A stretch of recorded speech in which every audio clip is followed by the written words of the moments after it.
of people die in Steel Ball Run. Amid scorching deserts, relentless blizzards, and dimension-hopping carnage, Steel Ball Run delivers some of the most brutal and jaw-dropping kills in all of JoJo's Bizarre Adventure. And today we're going to revisit this masterpiece of a story and count up every single death, all to answer one burning question: how many people actually die in JoJo's Steel Ball Run? Before we dive in, I just want to lay out a few ground rules. We're only counting on-panel or explicitly confirmed deaths. This will matter later on. And despite all the poor little creatures that get caught in the crossfire, we're strictly focusing on human casualties. If you manage to stick around till the end, I'll also be granting an award for the character with the highest kill count overall, so be sure to form your guesses on who that might be before we start counting. And I know this goes without saying, but huge spoiler warning for part 7, you have been warned. If you enjoyed today's video, be sure to like and subscribe, and with all that out of the way, let's start the count. Our first death of the video is of a rider who ran 150 kilometers in one day, later dying of exhaustion. Then, after being introduced to Poco Loco, we find out his father died shortly after he was freed from slavery. In the build up to the race, a pickpocket tries to steal a portion of Gyro Zeppelis' entry fee. After being caught and arrested, he then threatens Gyro, saying he'll follow him across the entire race and sabotage his chances of winning. This is the type of rat behavior you'd only see from prime YBA players when you steal their Rokuga. In a short-lived standoff, the man picks up his gun, but Gyro is faster, launching a steel ball into the pickpocket's shoulder, using the power of the spin to twist the man's arm around, bringing our death tally up to 3.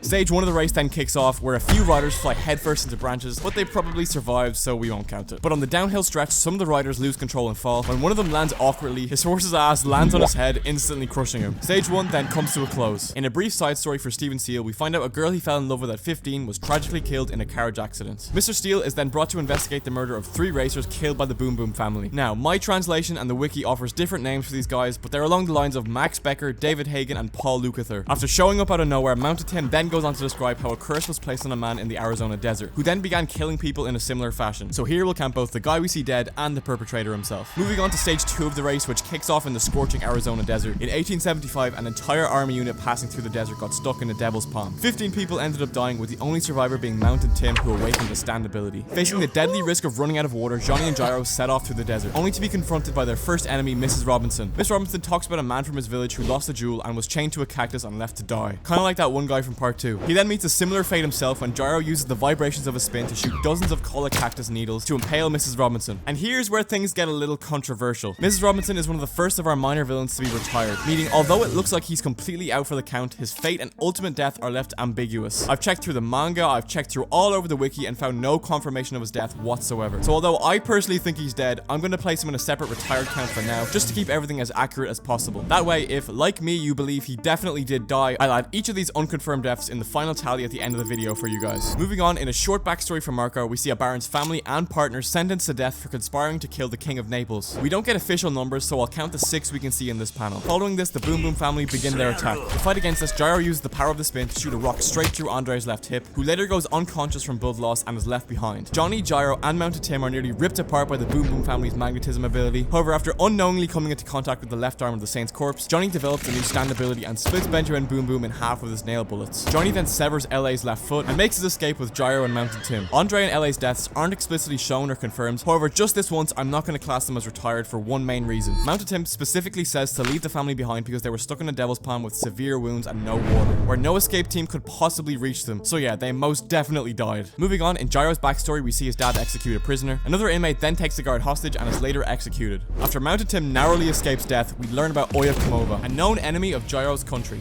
blowing up a king's carriage, killing 5 people. He then broke out of prison by pouring explosive powder into a guard's ear to kill him as well. So Oya Komova later gets what he deserves when Johnny pulls him back into Gyro's range, getting his face smashed in by 2 steel balls, falling into the river below. However, Oya Komova's death is still not confirmed in the manga or anywhere I've searched online, so we'll class him as retired as well, even though he most likely died on impact or drowned in the river. In another one of Gyro's backstories, we see a young woman and a frail old man, both on death row, who would later be executed. In the story of Saint Joseph of Arimathea, he is said to have died in a monastery in Glastonbury. Johnny and Gyro are then attacked by FV Stroheim. Finally returning from part 2, using energy from his steel balls, Gyro launches rocks carved from a nearby boulder straight at him. And although Stroheim looks fatally wounded here, he still shouts out in pain, meaning he wasn't killed on impact but was rather left for dead, leaving his fate completely up in the air. Because of this, we'll add him to the retired category. So with stage 2 of the race coming to a close, we find out that 68 racers have died as a result of the Devil's Palm in the Arizona desert. This pretty much confirms LA and Andre were never rescued. So because we've already counted the 3 from the Boom Boom family, 65 is added to the death toll, leaving it at a whopping 111 so far. Next up, Pork Pie Hat Kid will be added to the retarded category as well, as after he steals the corpse part from Johnny and makes his escape, the nails of its hand were still left spinning, shooting him right in the face. According to the president's men, Pork Pie Hat Kid was seemingly beyond recovery, so whether he truly died or not is left uncertain. Moving us swiftly on to stage 3 in the Rocky Mountains, where we find out Diego supposedly killed his widowed wife to inherit her fortune. As we get more details on his backstory, we also find out his mother tragically passed away from tetanus at the age of 23, informing Diego's current motivation to win the Steel Ball Run race and climb to the top of society. When he transforms into a dinosaur to fight Johnny and Gyro, we see 3 separate dinosaurs fall into the canyon. I'm going to count these as deaths since these dinosaurs were most likely human villagers before everything went down. Next up is Dr. Ferdinand, the original user of the Scary Monster's ability. He's completely outmatched by Gyro's new scan technique and takes a steel ball to the face to drive that point home. This breaks his control over the dinosaurs, turning them back into their original creature counterparts, including 2 furious mountain lions who immediately pounce on and devour him. We then move on to the 4th stage of the race, where Johnny, Gyro, and a number of other racers get trapped by Ringo Roadagain's Mandem stand ability, allowing him to rewind time by 6 seconds whenever someone leaves the area. One of these racers is Gaucho, who's told the only way out of this place is to face Ringo in a fair duel. He quickly accepts the challenge but misjudges the distance and misses his shot by a mile. Ringo quickly responds, shooting him twice in the heart. To learn more about this mysterious Ringo Roadagain, we see in a flashback how his father was drafted to fight in the Civil War. He deserted his post, got captured, and then died of a disease. Ringo's mother and 2 sisters were then killed by an intruder, one that a 10-year-old Ringo was later forced to shoot dead. This ended up being the decisive moment in Ringo's childhood, allowing him to develop his true man's world philosophy, a mindset of continuous self-improvement through defeating others in a fair one-on-one duel. Realizing there's no other way out, Johnny, Gyro, and Hot Pants come up with a plan to ambush Ringo, but it all goes awry when both Johnny and Hot Pants get shot, leaving only Gyro left to face Ringo in the cabin. In a final standoff, Gyro recalls the position of a falling shard of wood. When time rewinds, he fires this shard straight through Ringo's left shoulder, paralyzing the entire left side of his body. Ringo, now incapable of rewinding time, welcomes his defeat and is finished off by Gyro. Staying true to his philosophy, his final words are, "Welcome to the true man's world." Moving on to Kansas City, where Lucy narrowly escapes the president and his men with the help of Mountain Tim. A newsstand user working for the president, going by the name of Blackmore, investigates the scene of the escape and manages to track down and kill Mountain Tim. Blackmore then chases after Lucy Steele, but is defeated by Gyro when a steel ball strikes him in the face. This deactivates his Catch the Rainbow ability, and Blackmore finally succumbs to his earlier gunshot wounds. The 5th stage of the Illinois skyline then begins, where Diego, Brando, and a mysterious new stand user join forces to take on Johnny and Gyro. As Johnny and Gyro try to dodge the stored sounds from the In a Silent Way ability, Dot Hand suddenly bursts out of the crops. Gyro fires a steel ball to stop him, but to everyone's shock, Dot Hand is shredded instead. Later on in this fight, we also get more backstory for Johnny, where we learn of his older brother Nicholas and his tragic death in a horse racing accident caused by Johnny's pet mouse Danny. Sandman is then revealed to be the enemy stand user and seriously wounds Gyro, but Johnny, using Gyro's belt buckle, crafts a makeshift steel ball and unleashes the golden rectangle technique he just learned. In his final moments, Sandman wishes happiness for his sister. A part of me still really wishes Sandman was kept alive for the final arcs of the series, as it would have just been incredible to see him face off against Valentine, but even so, this arc is still really great. Next up is the Sugar Mountain arc, where Johnny and Gyro are chased by 11 men on horseback after being burdened with valuable items they must get rid of by sunset. Their journey leads them to a casino where they're ambushed, and a security guard is caught with crossfire and shot. Johnny and Gyro return fire, managing to take out about 5 of the hitmen, but these hitmen all seem to share a stand ability that lets them phase in and out of each other, making them incredibly hard to kill. Just when it seems like all hope is lost, a group of civilians secretly hired by Gyro using his casino winnings opens fire and takes down the last 6 hitmen. However, it's later revealed that one of these hitmen actually survived, so we'll remove his death from the count. Next, we get a flashback where Gyro was forced to make an impossible choice during surgery. He can either save a mother or her son. As a result, one of them ends up dying. Skipping ahead a bit more, Lucy infiltrates Valentine's house to steal the corpse parts, disguising herself as Scarlet Valentine, the president's wife. When her cover is blown, the real Scarlet tries to kill Lucy, but Lucy transfers Hot Pants' disguise onto Scarlet's face, causing Mike Stan to mistake her for the target and kill her instead. Hot Pants then arrives to rescue Lucy, but the two are confronted by Mike O. In a desperate move, Hot Pants uses her stand, Cream Starter, to infiltrate his flesh, throat, and lungs with part of her own arm. Now, every time Mike O tries to inflate something, his own body begins to inflate as well, and despite multiple warnings, Mike O activates his ability once more and ends up exploding. Moving back over to Johnny and Gyro, who are now duking it out with Magenta and Weka Pipo. In Weka Pipo's backstory, his sister married the son of a wealthy financial commissioner. For 6 months, everything was going perfectly, or so it seemed, as Weka Pipo soon discovered his sister's new husband was abusive. After attempting to annul the marriage, Weka Pipo was challenged to a duel by his brother-in-law. Both launched their steel balls, colliding mid-air, causing Weka Pipo's satellites to spin out and pierce his opponent's head, killing him instantly. Then, following Magenta and Weka Pipo's defeat, we move swiftly on to the Civil War arc, where we learn about the death of Hot Pants' little brother, who was eaten by a bear. We then learn more about the enemy stand user Axl Rowe, who allowed an entire village of people to die when he failed to warn them of an approaching enemy unit, as he feared being caught and killed himself. We then see these dead villagers manifest with a Civil War stand ability, but it was quite difficult to count the exact amount, so going off the number of dead zombies we see here, I'm gonna estimate around 100 people died in that village. And following this, of course, is the death of Axl Rowe himself, shot by President Valentine in order to steal the corpse parts for himself. In Lucy Steele's backstory, we learn that her mother unfortunately passed away when she was just 12 years old. At this point in the story, Lucy is still successfully disguised as Scarlet Valentine, the president's wife. But this facade starts to break when Valentine gets a bit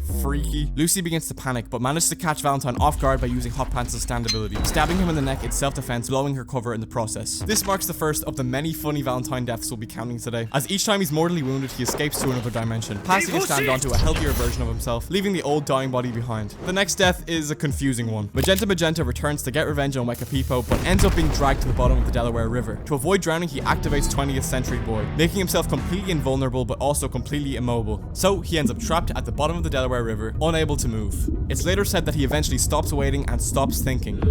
Since it's unclear whether his ability makes him immortal or not, he kind of ends up in a similar situation to Cars from part 2. So due to that uncertainty, we'll be placing him in the retired category. That brings us to the D4C arc, or more commonly known as the Who Shot Johnny Joestar dilemma. One of the most chaotic and baffling arcs in all of JoJo's. Gyro first defeats the enemy stand user Chocolate Disco, only really knocking him unconscious, so he's neither dead nor retired. We also get further insight into the corpse parts themselves, recounting the journey of Jesus Christ in the Steel Ball Run universe, concluding with his eventual death. The corpse parts were then scattered across America, with the heart eventually passing near a group of soldiers training in San Diego. Its presence caused the formation of a devil's palm, wiping out the entire unit. While it doesn't give any exact numbers, by counting the number of soldiers in the panel, I'd say in and around 19 people died, with the sole survivor being a young Funny Valentine who came into possession of the heart. Moving on, when Valentine pulls Diego into an alternate dimension using D4C, an alternate reality, Johnny Joestar suddenly emerges from the sewers and shoots him in the neck, killing one of Valentine's variant bodies before the main Valentine slips away through a door. This leaves Diego completely stuck in a parallel universe, causing both him and his alternate variant to merge and rip apart. This alternate Diego is eventually ripped in half, killing him instantly. Realizing he has no other choice, Diego grabs the variant Weka Pipo and wedges himself between him and the flag below, using this to return to his own world. This causes both Weka Pipo and his alternate self to merge and tear apart. And during all this chaos, Lucy Steele awakens after inheriting the skull of the Saint's corpse. This causes her to awaken her stand, Ticket to Ride, which essentially grants her divine protection, unleashing a chain reaction of coincidences that neutralize any threat around her that touches her tear blades. As she tries to escape the president's facility, Valentine's aides begin to pursue her, but as a result of Lucy's divine protection, a passing guard is accidentally injected with a sedative meant for Lucy, causing him to fire a shotgun and hit one of the aides. The second guy then slips on his partner's blood, crashing into the door and is impaled by its handle. However, this success is short-lived, as Lucy Steele is eventually tricked and captured by Valentine himself, taking her away on a ship to reach the Atlantic Ocean. With Diego and Hot Pants closing in on them, Valentine takes off in a train. After overcoming their alternate universe variants, Diego and Hot Pants infiltrate Valentine's train, charging at him with full force. Diego manages to mortally wound Valentine, but the president is able to just about slip away, swapping to a new healthy variant and leaving his old body to die.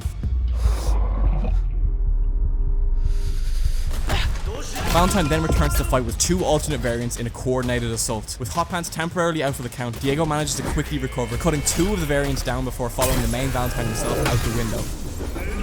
He manages to quickly slice Valentine in half. However, in a quick turn of fate, Valentine uses the gap between the rails and the train's wheels to travel to another dimension, pulling Diego under the train and ripping him in half. In his final moments, Diego revels in his supposed victory, only to drop dead seconds later, passing away before he could even realize he'd lost. Before dying, Valentine's fatally injured body managed to pass on D4C to another variant in another dimension. Now left all alone on the train, Hot Pants watches as D4C's evolved form, Love Train, starts creating spatial anomalies around her. This new ability awakened when the entire corpse fused with Lucy Steele. Hot Pants is unfortunately the first to fall victim to this ridiculously overpowered ability, as several insects and a window frame merge with her, piercing her heart. When Gyro reaches the front of the train, he sees a train engineer who is trapped in a halfway mirror between dimensions. Valentine had killed his alternate self, and even though this conductor was bleeding out and in one of the most cooked situations in all of JoJo's, his fate ultimately remains unknown, so we'll just put him in the retired category. So because Lucy had now fully fused with all the corpse parts, Valentine was now able to evolve a stand, gaining the new ability Love Train. And what Love Train does is it basically creates a pocket dimension or a gap in space where Valentine can hide. Any harmful energy or misfortune that passes through the walls of this pocket dimension is redirected to a random individual somewhere on the earth as bad luck. So naturally this ability racked up a lot of kills, so let's count them all. When Johnny shoots his first nail bullets at Love Train, that misfortune is redirected to two farmers working in a field nearby. Even more nail bullets cause the death of 3 random construction workers in Paris. When Gyro throws a steel ball at D4C, a boy from Saigon is shot. We can also see another dead guy in the background. More deaths include the death of a rioter who took a baseball bat to the head, the death of a man and woman who were ran over by a cart in the Middle East, an African tribesman who was accidentally shot with an arrow by one of his friends, 5 people who fall into train tracks just before the train arrives, and one last nail bullet which breaks the locks on a cage, releasing 2 lions which eat their zookeeper. So with all this madness out of the way, let's look a bit more at this final battle, where Gyro manages to finally get a hold of Lucy Steele and is ambushed by 2 Valentine variants in the water. Mirroring his first fight in chapter 2, he uses the power of the spin to twist one variant's arm, forcing him to shoot the other with his revolver, then spinning his arm back around, making the same variant shoot himself.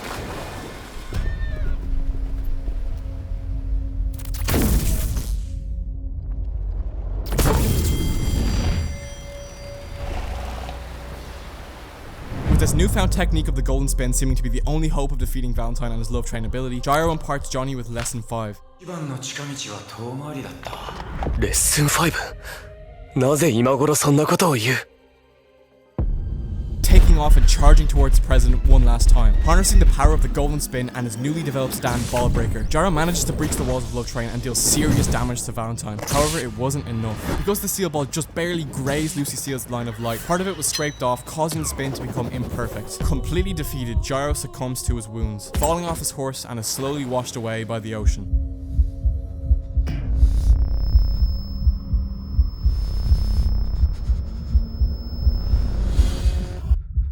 お前、ジョニー・ジョースター、試練は流される血で終わる。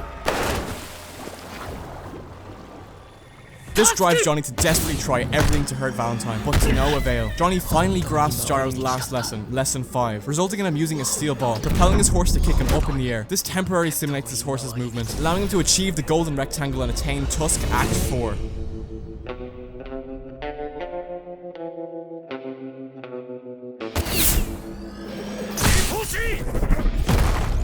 This infinite rotational energy results in Tusk Act 4 clawing open the walls of Love Train, mercilessly beating Valentine to a pulp and forcing him to run away to another dimension.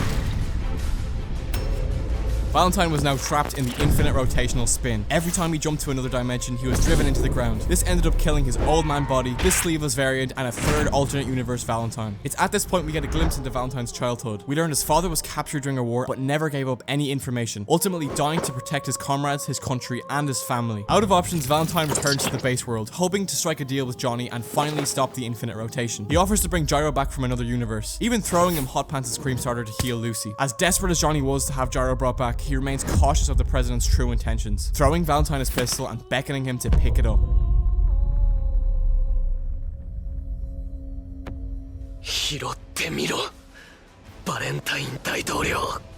This finally confirmed his suspicion that Valentine had brought a pistol from another universe to attack Johnny, as the two guns would merge in proximity. For the final time, Valentine reaffirms that his heart and actions are utterly unclouded, driven solely by justice and the welfare of his nation.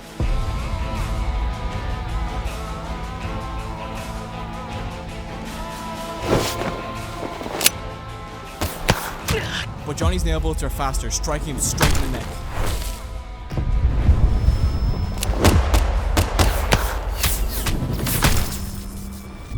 Oi, Johnny, Johnny, こっちだ。そういうことなら、そういうことでいいんだ。じゃあな、元気でな。すまない。すまなかった。さようなら。Gyro. And after saying his final goodbyes, Johnny delivers one final blow, shooting one last nail bullet into the president's head, resulting in the death of Funny Valentine.